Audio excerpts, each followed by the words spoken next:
Well, good morning everybody. Welcome back to the channel. Thank you as always for joining me. Today I have such a special treat. It's time to talk about my arse. It's the moment you've all been waiting for. So this is just going to be a fun video where we talk about gooch and taint and perineum and just looking up some synonyms.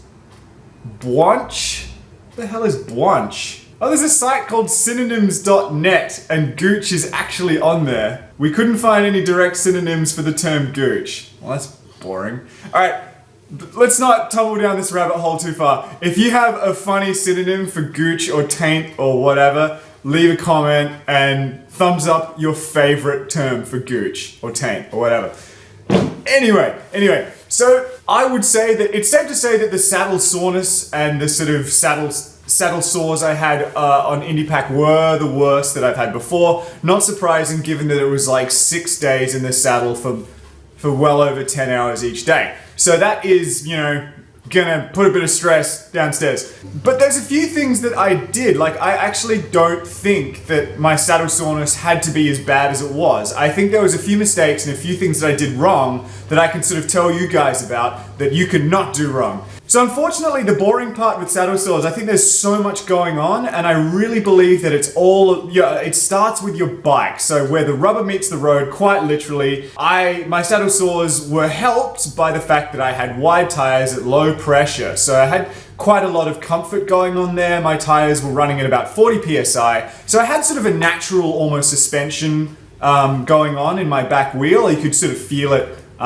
just sort of dampening the vibrations and that sort of thing. Moving up, I had a flexi seat post, this Syntace P6 high flex seat post, which is really great. You can actually feel it moving side to side slightly. Well, you can more see it. If you look down between your own legs, you can see it just sort of shifting slightly. So that helps your pelvis rock side to side just a little bit.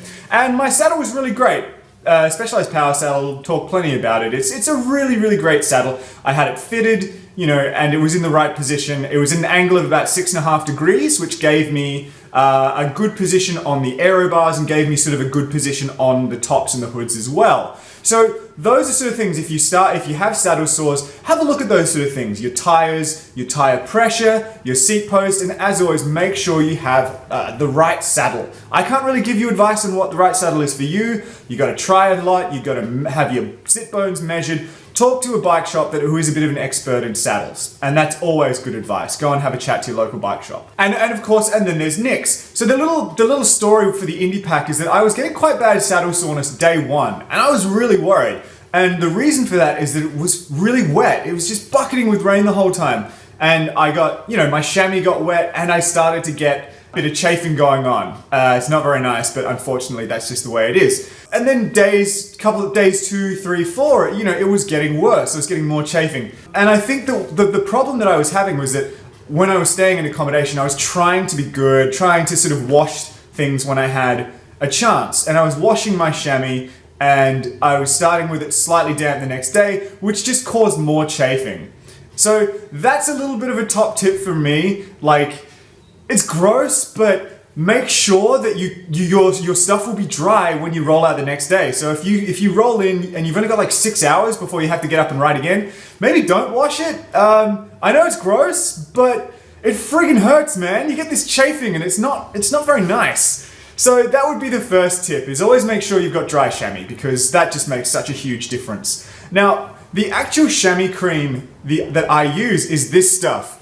DZnuts. It's the best. It's the best name for chamois cream ever. And this is from ex-pro Dave Zabriskie. And it is a really, really, really great product. The thing that is really important about this stuff is that it's actually antibacterial. So a lot of the problem is, like, saddle sores will start as a skin abrasion or something, and there'll just be a little bit of roughness, a little bit of coarseness, and then because you're sweating and you're in the same chamois and you're just kind of gross, you can start to get problems. You can start to get bacteria, things start to get in there. Plenty of people are riding in the race now with infected saddle sores. They've had to get medical treatment. Some people have abandoned because of saddle sores.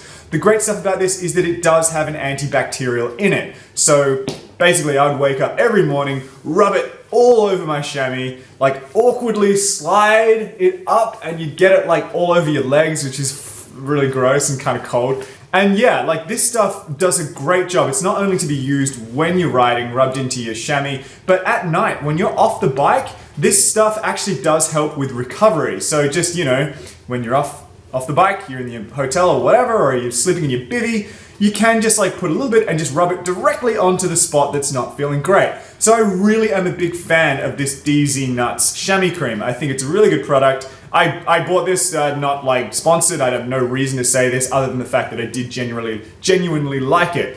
So anyone who's looking and is struggling with saddle sores, try this. Just have a go. You know, saddle sores are saddle sores. There's all kinds of reasons why they can happen, but have a go. It could help you out. Another thing that I did try on the road, because I was worried about this having more saddle soreness than I've ever had before, is just baby powder. And that actually works really well. Like you just sort of, it's just this white powdery stuff. I'm sure everybody's aware of what baby powder is. Put it on the chamois, rub it around, and it's like a friction. It just helps with friction. It helps with wetness as well. Like if you're sweating a lot and it's really hot conditions, this sort of stuff can help to just sort of dry you out downstairs. Oh, this is such a gross video. Just like talking about my nether regions on the internet. This is weird. And you're watching it, which is even weirder. So I guess that would be my advice, is that like, look at all parts of your bike. Don't just sort of think like it's all about chamois cream. Look at your tires, look at your seat posts, look at your saddle, look at your chamois as well. Make sure everything is sort of roughly what you think is, you know, give yourself the best chance to not have saddle sores. Make sure your chamois is dry. Have a really good cream to put on it. DZnuts, really highly recommended from me. If that doesn't really work for you, if you find that you either don't like it or for whatever reason you don't like the sort of moisture, try the baby powder. These are just a few things that I tried. And yeah, I did have that soreness, but I found that once I stopped washing my nicks, they actually got quite a lot better. So I think the DZnuts was having that effect of helping it heal, and the antibacterial effect meant that my nicks they weren't clean, but they were sort of more clean than they would have been. If you're rubbing antibacterial into your chamois, that is actually kind of helping them. So those are just a few tips that I have for you to help with your taint, your gooch, your perineum, whatever you want to call it. Seriously, what was that other one? Bwanch? I don't know. Put in the comments below, best word for taint. Thank you so much. Subscribe, all that sort of stuff. See you next time. I promise I won't talk about my arse next time. Or will I? No, I won't. I'm not going to talk about my arse again.